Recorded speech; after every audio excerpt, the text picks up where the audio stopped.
I'm Nima Rajan.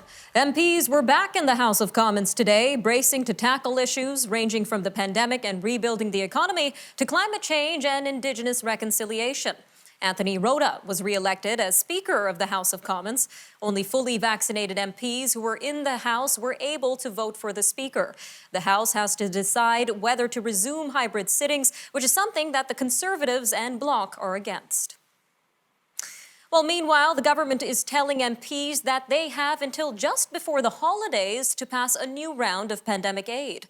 Government House Leader Mark Holland says a bill to approve billions in new aid for businesses still hurting from COVID-19 is one of 4 bills that the Liberals want passed by the middle of next month. Of the remaining 3, one bill would approve 10 days of paid sick leave for federally regulated workers. Another would ban conversion therapy that targets LGBTQ people. And the 4th would fulfill a campaign promise to criminalize the harassment of healthcare workers. Well, now that the first shipment of COVID-19 vaccines for children has arrived in Canada, provinces and territories are now gearing up for the next phase of the national mass immunization campaign. On Friday, Health Canada announced that it had approved a modified version of the Pfizer-BioNTech vaccine for use in children aged 5 to 11. Several provinces are expecting to release details on their immunization plans this week, with the goal of having hundreds of thousands of kids getting a first dose by Christmas. Now, despite having already received record rainfalls that triggered massive flooding and deadly mudslides in the past week, Environment Canada is warning of more wet weather on the way for British Columbia. The special weather statement has been issued for the North Coast. Another rainstorm is expected to move in on Wednesday or Thursday.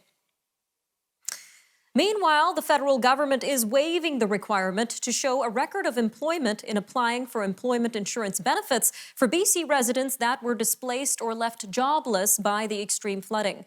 Federal Employment Minister Carla Qualtrough says Ottawa is also looking at the fact that many people may already have exhausted their EI entitlements during the COVID-19 pandemic. She says people should apply anyway and that the federal government, quote, will figure this out for them one way or another. Air Canada says it has increased cargo capacity into and out of Vancouver in the wake of the flooding that cut highway links to the city. The airline says it has increased capacity to the city between November 21st and 30th from its hubs in Toronto, Montreal, and Calgary. Air Canada says it is using 28 wide-body aircraft instead of narrow-body ones to boost cargo capacity. It is also adding 13 all-cargo flights. In total, Air Canada says it is adding 586 tons of cargo capacity. 2 independent journalists were set for bail hearings in the BC Supreme Court this morning. They were taken into custody while covering a land rights protest between Wet'suwet'en Hereditary Chiefs and Coastal GasLink near Houston. Lawyer Francis Mahone says freelance photojournalist Amber Bracken and documentary filmmaker Michael Toledano were among 15 people arrested on Friday. This comes as tensions grow over the natural gas pipeline running from northeast BC to Kitimat. The Canadian Association of Journalists has demanded the release of the pair and the intact return of all of their confiscated equipment. The federal telecom regulator opens hearings today into whether Rogers should be allowed to take over Shaw's broadcast business. The proposed $26 billion takeover includes cable networks in BC, Alberta, Saskatchewan, and Manitoba, the satellite-based Shaw Direct TV service, and a satellite relay system. The CRTC will be looking at how the deal would affect everything from competition to local programming and the diversity of voices on television. Buyers of Tokyo Smoke cannabis products will be able to use the Uber Eats app to place pickup orders. Uber Technologies and Tokyo Smoke's parent company, Canopy Growth, says orders will be filled within an hour. The 2 companies say they are hoping that the promise will wrestle some sales away from illegal pot dealers. Consumers arriving to pick up orders will need to show ID to ensure they meet the age limit for buying cannabis. The Canadian Food Inspection Agency announced it is suspending all shipments of fresh potatoes from Prince Edward Island to the United States. This comes after the recent discovery of potato wart on several farms in the province. Potato wart is a fungal parasite spread through the movement of infected potatoes, soil, and farm equipment. It poses no threat to human health, but can greatly decrease the yield of potato crops. All right, we'll be right back after the break with a look at inflation and what one organization thinks the government should do about it. Stay with us. And of course, we'll have more news from around the world after that. So stay tuned. We'll be back after a short break.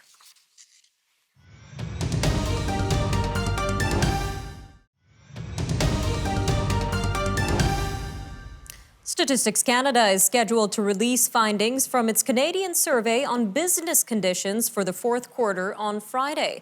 The agency's Q3 report found that the number of businesses that plan to increase prices has grown to nearly 22%. This is from 19.9% in the second quarter.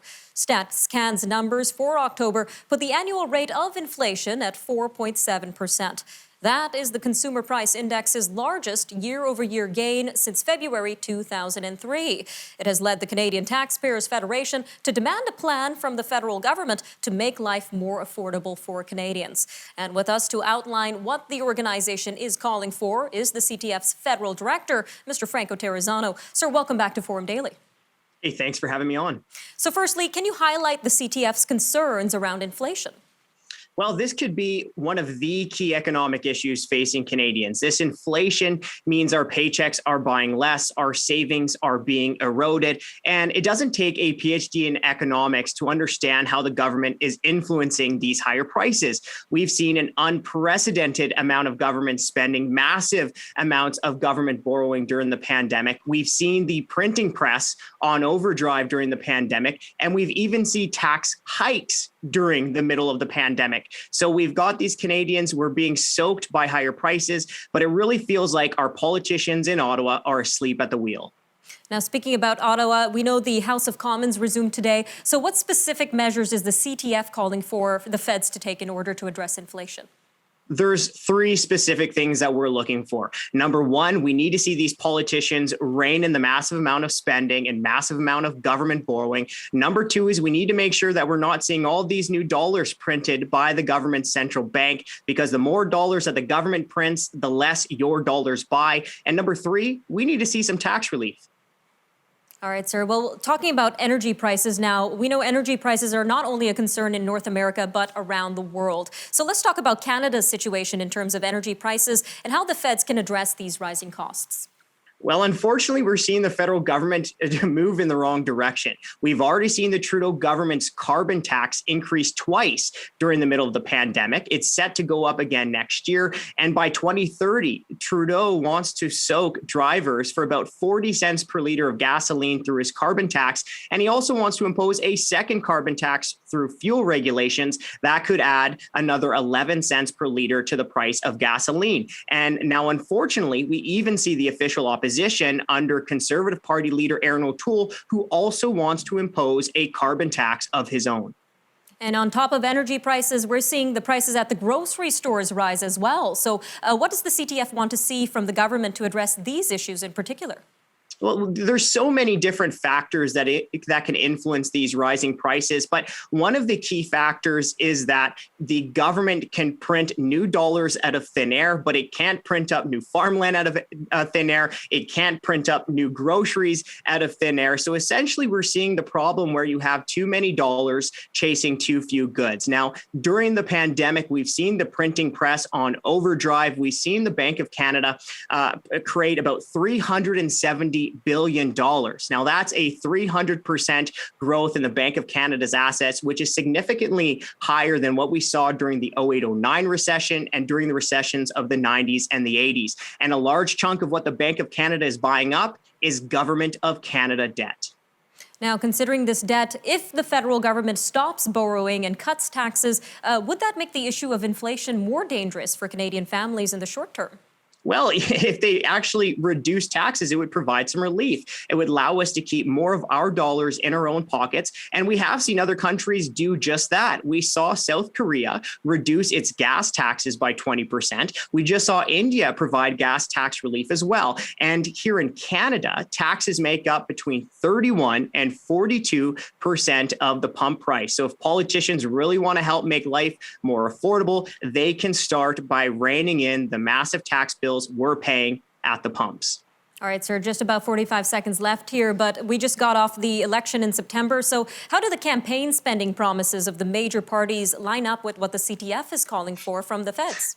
Well, unfortunately, all three of the major parties want to spend even more money that we don't have. We heard from the NDP, they wanted to increase government spending by more than $200 billion. The Liberals, they wanted to increase government spending by about $78 billion. And even the Conservatives wanted to increase the last Liberal government budget by about $50 billion. So that would be taking us in the wrong direction. Instead, we need to see them rein in government borrowing and provide us with some tax relief. All right, Mr. Terrazzano, Federal Director of the Canadian Taxpayers Federation, thank you again for your time today. Hey, it was my pleasure. Stay tuned. We'll be right back after the break with a look at stories making news across Canada. We'll be right back.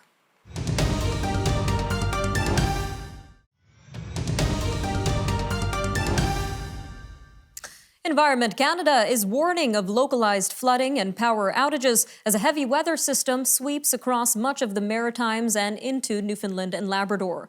Some parts of Nova Scotia could see up to 150 millimeters of rain and winds gusting to 100 kilometers an hour. Emergency officials are urging everyone to fuel up their vehicles, charge their cell phones, and stock up on food and other crucial supplies. Ontario's Auditor General released a report saying that the government deliberately avoided consulting the public on significant decisions related to the environment. Ontarians' rights to public information and consultation on decisions that may impact the environment are enshrined in the law.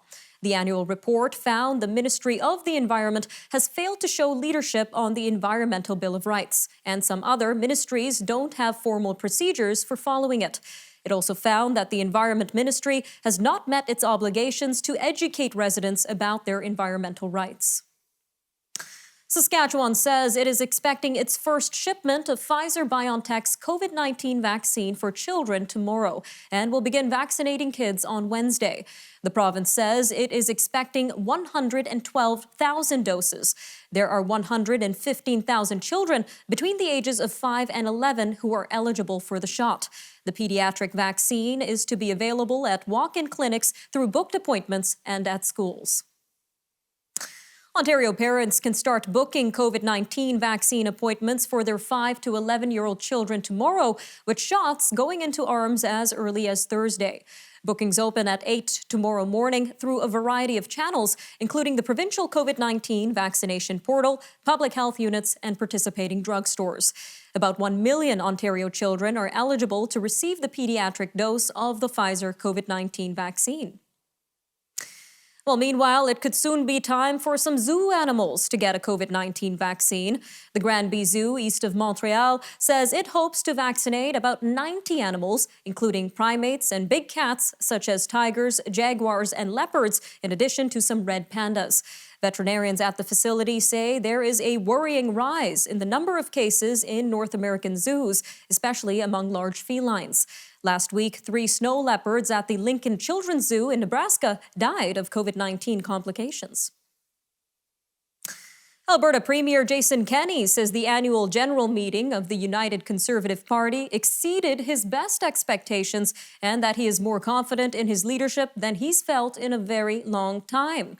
Despite increasing criticism from his party, caucus, and the public over his handling of the COVID-19 pandemic, Mr. Kenney says only one delegate out of the hundreds he spoke with had something negative to say about vaccine promotion.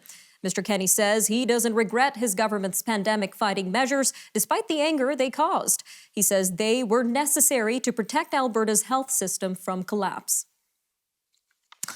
The officer in charge of the Surrey RCMP is accusing the city's ruling slate of undermining public safety. Assistant Commissioner Brian Edwards issued a statement on Sunday criticizing comments made by the Safe Surrey coalition. The coalition posted a statement to social media saying hundreds of thousands of dollars have been spent by Mounties to undermine the civic slate's authority. Assistant Commissioner Edwards says that the comments could directly impact Mounties' efforts to maintain public safety. The Parti Québécois says it will be running a new candidate in the Mairie Victorin riding in Longueuil, south of Montreal. Party leader Paul Saint-Pierre Plamondon says former NDP MP Pierre Nontel will run under the PQ banner in an upcoming by-election. Mr. Nontel held the seat of Longueuil-Saint-Hubert between 2011 and 2019 before being removed from the party. Mr. Nontel, who joined the Green Party in the 2019 election, said during a press conference he has always been a sovereigntist and decided to run with the Greens due to the climate emergency. Newfoundland and Labrador's opposition party is accusing the government of failing to address the rising cost of living in the province. Progressive conservative finance critic Tony Wakeham says inflation has increased by 4.5% in Newfoundland and Labrador, with everything from food to home heating fuel going up in price. He says the government should review tax rates on gas and home heating fuel, delay the so-called sugar tax, and commit to not raising taxes. Nova Scotia has announced $6.4 million for affordable housing. The funding will build 200 new affordable rental units in Kentville, Lance, Halifax, and Cole Harbour. The province says the units will rent for at least 20% below market value. It has also issued a call for partnership for an affordable housing project to be built on provincial land on Circassian Drive in Cole Harbour, where as many as 15 affordable housing units could be built. Today is National Housing Day. Stay tuned. We'll be right back after a short break.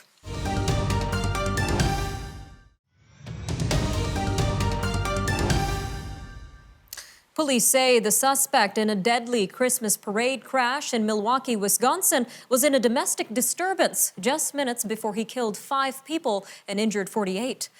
Waukesha Police Chief Dan Thompson said Monday there is no evidence of terrorism in the event. He says police were preparing 5 charges of intentional homicide against 39-year-old Daryl Brooks of Milwaukee. Chief Thompson identified those killed as 4 women, ages 72, 52, 52, and 79, along with an 81-year-old man. President Joe Biden announced Monday that he is nominating Jerome Powell for a second term as Federal Reserve Chair of the U.S. President Biden also said he would nominate Lael Brainerd, the lone Democrat on the Fed's Board of Governors and the preferred alternative to Mr. Powell for many progressives, as vice chair. The president said he will fill the 3 remaining slots on the board, including vice chair for supervision, which is a bank regulatory post, in early December. A video call between Olympic officials and Chinese tennis player Peng Shui was meant to reassure the world that she was safe, but instead, it has raised more questions. The former top-ranked doubles player hadn't been seen since accusing a senior Chinese official of sexual assault on November 2nd. Yesterday, the International Olympic Committee said Ms. Peng spoke to officials in a 30-minute video call and reassured them that she was well. The IOC posted a photo showing the call, but did not release video footage. Sudanese doctors say that security forces have targeted hospitals and blocked injured protesters from treatment since the military seized control of the country last month. Since then, they say that 41 anti-coup protesters have been killed. The Unified Office of Sudanese Doctors, a coalition of medical workers, says security forces have stopped ambulances, entered emergency rooms to arrest patients, and fired tear gas inside at least 2 hospitals in Khartoum since October 25th's coup. Chinese leader Xi Jinping says his country will not seek dominance over Southeast Asia or bully its smaller neighbors, despite a rise in regional frictions. President Xi made the remarks on Monday during a virtual conference with the members of the Association of Southeast Asian Nations, known as ASEAN. The conference marked the 30th anniversary of relations between the sides. China has repeatedly sought to overcome concerns about its rising power and influence, particularly its claim to virtually the entire South China Sea that overlaps the claims of ASEAN members Malaysia, Vietnam, Brunei, and the Philippines. Mr. Xi's remarks came days after Chinese Coast Guard ships blocked and sprayed a powerful stream of water at 2 Philippine boats. They were carrying supplies to troops at a disputed South China Sea shoal. Democracy is deteriorating across the world, with countries notably taking undemocratic and unnecessary actions to contain the coronavirus pandemic.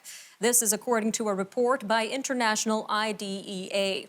The intergovernmental body says as of August 2021, 64% of countries have taken an action to curb the pandemic that it considers disproportionate, unnecessary, or illegal.